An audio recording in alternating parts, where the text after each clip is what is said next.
Morning. Erev Yom Kippur. The day of at 1 minute, I've heard it called.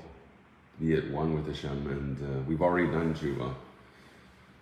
How many people in Chabad take seriously what the Rebbe said about being after the final rectifications, after the birur, the nefesh bahamas, which is always seen, the animal soul, the animal instincts, the drive that seems uncontrollable, is going to be in alignment with the supernal will and no longer an impediment, no longer an obstacle or an enemy. So that is a lot to wrap your head around. So I'm trying to help you understand it and live it. Here we say, and we're learning the Maimer of Akacha, the Rebbe Marash. We were speaking about why the prototype of redemption, the Exodus from Egypt, was one that was the chipazain, welcome, a frenzy. It was a urgent transformation to get us away from evil because evil still had a grip on us. But that's not the way it's going to be in the future redemption. We describe it here like this. Since at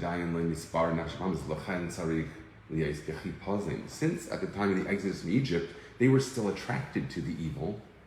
They had to be pushed out in this type of frenzy or urgency. But in the future to come, Shikvar Yugmar Biru Nefesh Bahamas. And he says the words that the Rebbe said has already happened.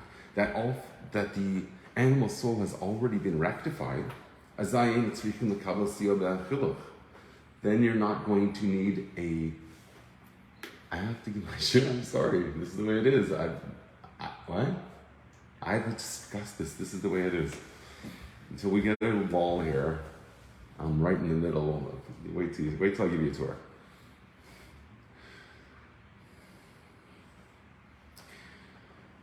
In the future redemption, when the nefesh bahamas, the animal soul, will already have been rectified, you won't need assistance in your journey to fight this thing, because you won't be fighting it anymore. Rather, there is going to be one direction we're going in and nothing in our way.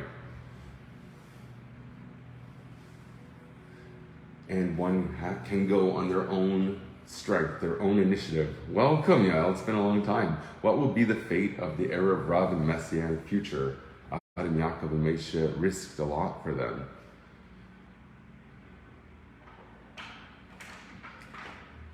The era of Rav, if they were true converts, I haven't heard it said that they won't receive a reward in the world to come, so they'll probably be there. But remember, the redemption doesn't start with Tchias and Macy, so we're going to deal with what we have here, and people are going to trace their soul's sort of migration through the various incarnations, I suppose, and have their schar built on what they went through. That's a major theme that I'm trying to bring out in my shiurim. That it's about Bina, it's about the way we understand things. That makes the future redemption an eternal redemption.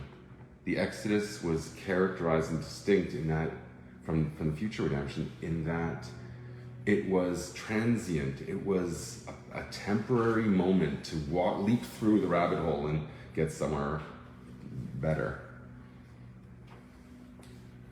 So this was completed in chapter 2 with the words, in the future to come, there won't be any place for evil to have a grip on the Jewish souls. We won't have to run. And then any frenzy is an actually positive thing because you're frenzied and going at your pace. And it's going to explain, in this mimer, we're now starting chapter 3, to explain that there's not going to be a need for an urgent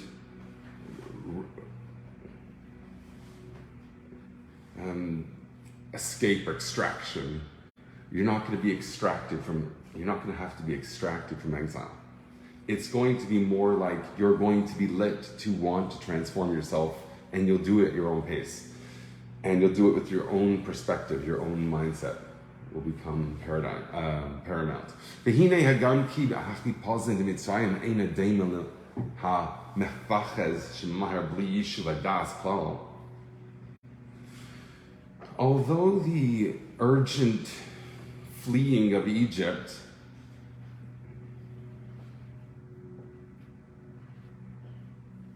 cannot be compared to one who is in a state of panic. It wasn't a state of panic, the Marash is saying here.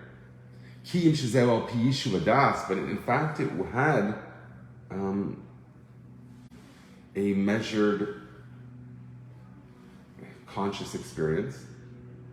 Yishuv Adas, your mind was settled when this was happening. It just happened in an urgent way.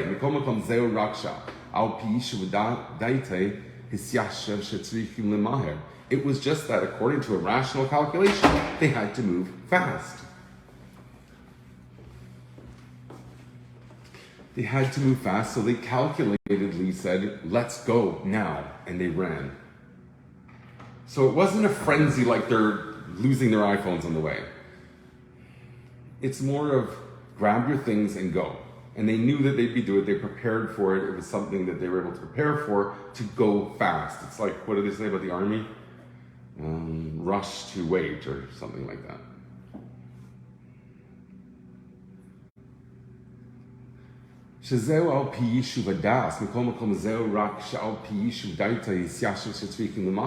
They made a calculation that they had to get out quick.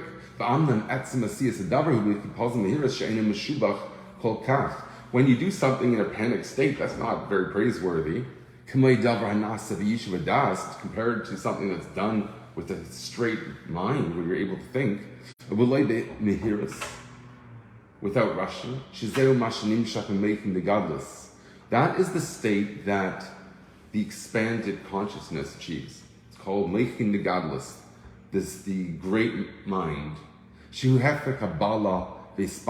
Which is the opposite of being confounded and agitated in the mind.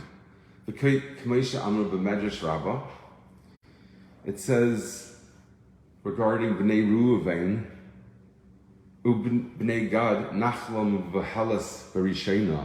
They sort of like rushed into getting their piece of land before everybody else. It was seen as, oh, here we might be casting a positive light on it. Actually, look it up in the Medrash there at the end of Mates. The Kenis the Medrash Rabbi Yishlach, it says, "Ve'elo anlochim k'moi chulu lifnei ma'leich nachlos muvahelas." So when it speaks about, it still sounds negative here in this passage. It says that when it relates the kings that ruled before the Jewish kings ruled in the Holy Land, or in the world, it was the descendants of Esau. I think he had 8 kings, and that was a type of, it just mentions, and this one reigned, and then this one reigned, and then this one reigned. It doesn't tell anything about what they did, or what they screwed up, probably more likely. But that was like a pen, like the world of chaos. The Eilam Atayu is expressive of that sort of, here it's called Mevuhelas. Oh, it's a nachala mevuhelas. It's an inheritance that's just flung upon you. I don't know if it means in their own. I mean, they weren't descended from the same nation. They weren't even from the people of Esau, the Edom. They borrowed kings, if I understood correctly. So there's a different source for the world that we live in called tikkun, the world of rectification, where there's something to do, there's a mission, whereas in the world of chaos, they're very happy where they are. So the world of order is sourced in meichin stima, shu tachlis sherish in yishuv adas, with the concealed mind. meichem stima, which is the source of having a settled mind. So you tap into that and your mind can stay settled. When you reach the source of our world, which is tikkun, you are able to process things in a settled, measured way. As it says, Salva dausohi sosim, the mind of grandpa is concealed. Hainu, meaning, she'enu mispar b'heder haratzain. He's not agitated and affected. That's why that's the place of atonement. Welcome. You reach the place of atonement and you are transformed and healed. That's called the source of the world of tikkun, meichem stima. It's the grandpa whose mind is, he can't really, it's very rare when he starts talking and you get to learn what it's all about. And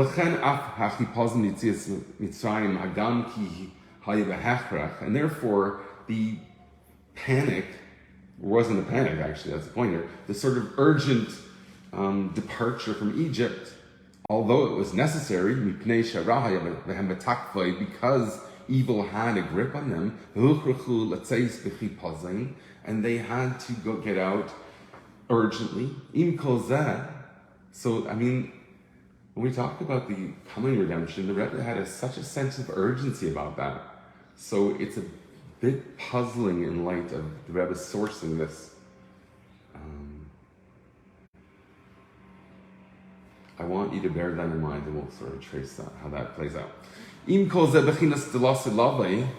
Nevertheless, the state of consciousness in the future redemption, you're not going to go out from exile in a panic. That is a much greater state. In other words, they had da'as in both cases. That was the derdea, the generation of da'as. They had the ability to be present and absorb and experience things, even though they went through a lot. And therefore you'd think that they'd just be wanting to shut out everything out. But they had the ability to experience that they had the Yeshua Das, the settled state of mind to decide, we have to get out of here now. So they saw a threat.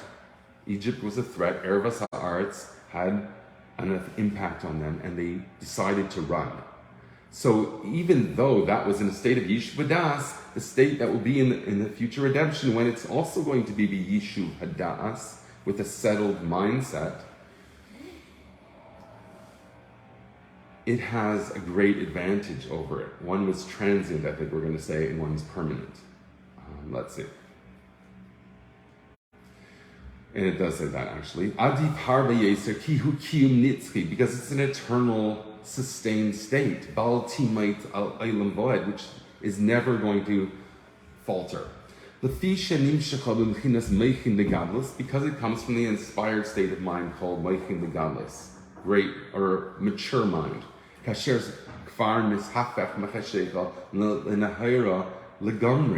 When it's already been transformed from darkness into light. So you have a mind to be able to enter a world. The world sometimes looks like an enslavement, an entrapment, and they were trapped in Egypt. Then they start to shine because God shines in their souls, and all these miracles are flapping about. That transforms the darkness into light. But this is talking about the future redemption, which is permanent. It's a complete transformation where we say rather that from Egypt, I said it a bit misleading there, from Egypt, we said before that was escafia, and he's going to mention that in the next passage. So escafia means submitting to higher orders. You get your marching orders, they might go against where you want to pitch up your tent, and you say, okay, I'm still a soldier, I follow orders, I don't understand. But when you've totally transformed yourself, then you're totally in line with the kavana elyona, the supernal intent, and it makes sense. lachazar. When they left Egypt, when the Egyptians were chasing them, they wanted to just surrender to them. Bekama panim haya behem shinuyim, and they underwent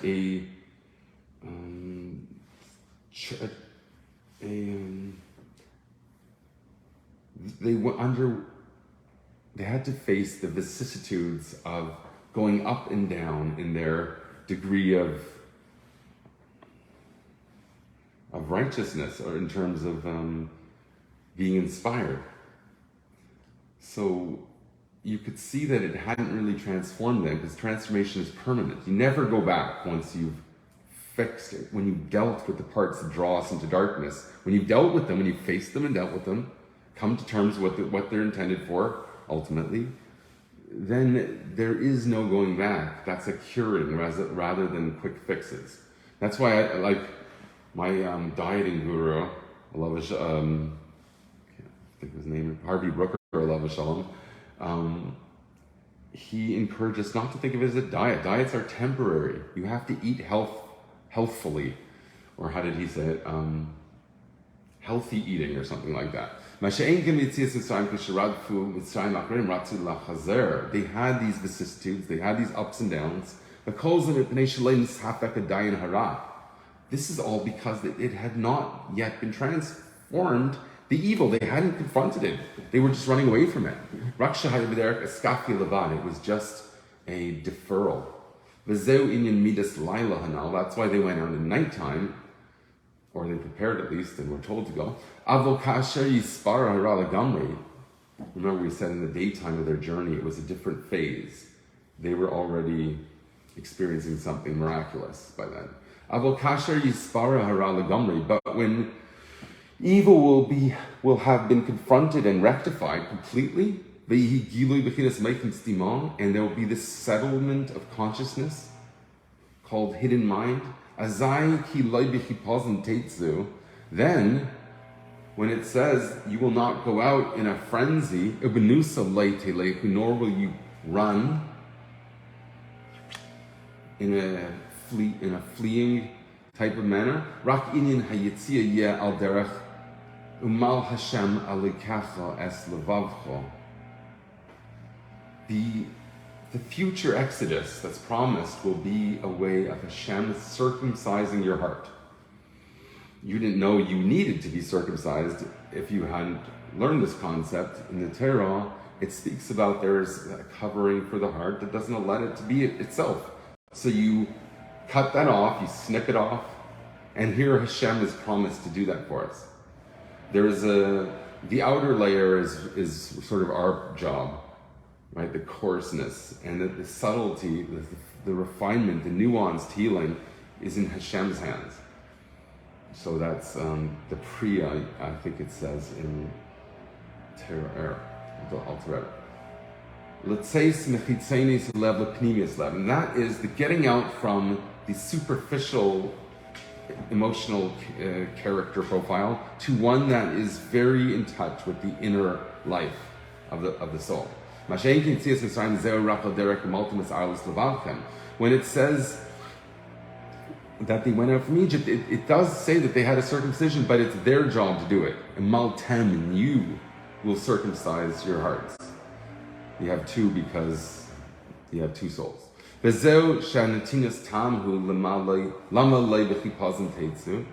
this provides a reason why they didn't go out, why we are not to go out in frenzy. Because Hashem is going before you, it says, and that means Hashem alone, without the judges, the angels accompanying him. It's going to be a direct connection with Hashem in his essential divine state, as opposed to as Hashem interacts with the world, which goes by the intermediary of a system of angels that channel divine energy to reach us. So God loses his entourage and gains a private environment to connect to each soul. And that is very calming. It's the judgmentalism of the Beis Din, it seems to echo this idea, that causes this unnecessary rush and panic and questioning. But after the rectification, you'll see that it's just you and Hashem. Bechinas ani Hashem leishanisi, which is the aspect of I am the Lord, I do not change.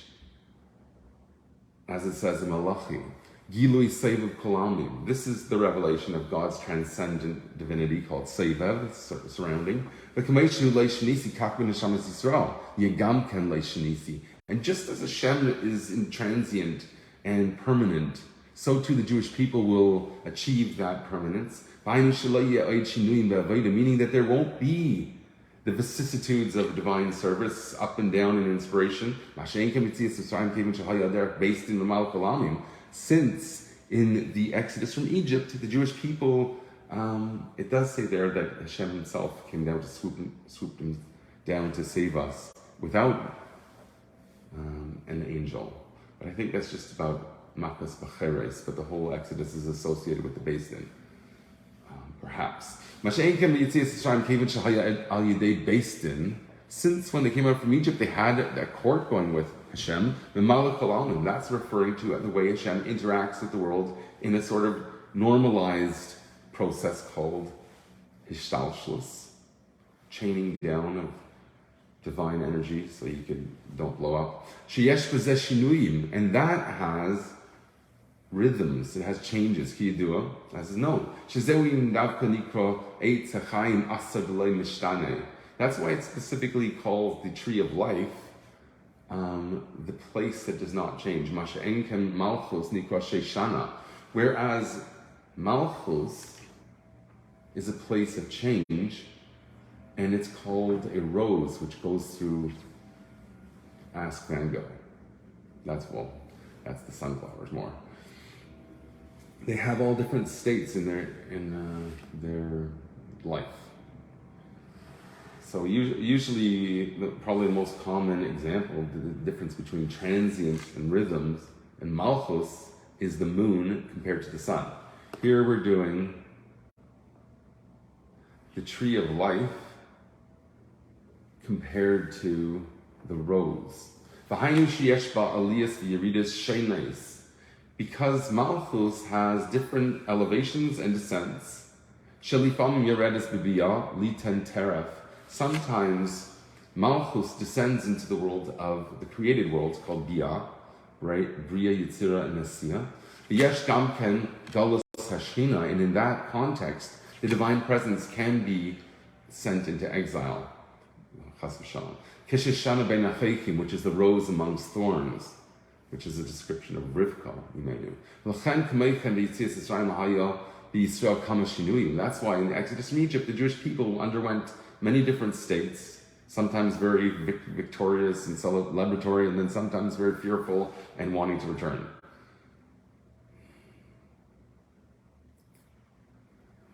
And when in the future redemption, when Meichin Stima, the hidden mind, will be revealed,